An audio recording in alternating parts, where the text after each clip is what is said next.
The Constitution is either superior paramount law, unchangeable by ordinary means, or it is on a level with ordinary legislative acts, and like other acts is alternable when the legislature shall please to alter it.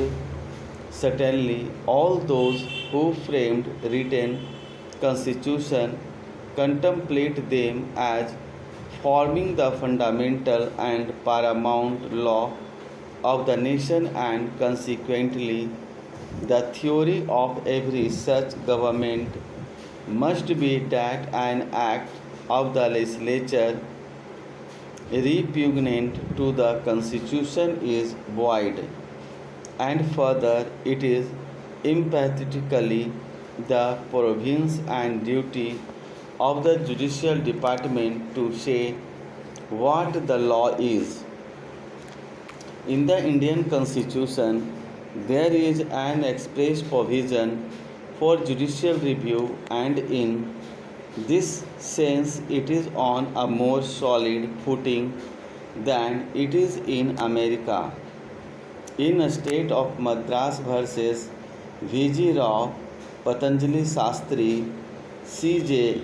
observed, our constitution contains express provisions for judicial review of legislation as to its conformity with the constitution.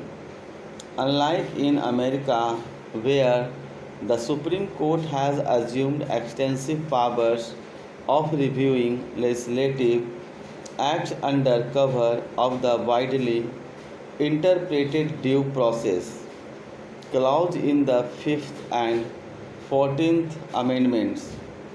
If then the courts in this country face up to such important and none too easy task, it is not out of any desire to tilt at legislative authority and a crusader's spirit, but in discharge of duty plainly laid upon them by the Constitution.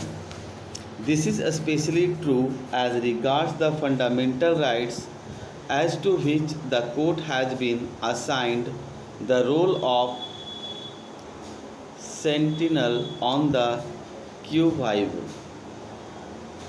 But even in the absence of the provision for judicial review, the courts would have been able to invalidate a law which contravened any constitutional provision, for such power of judicial review follows from the very nature of constitutional law.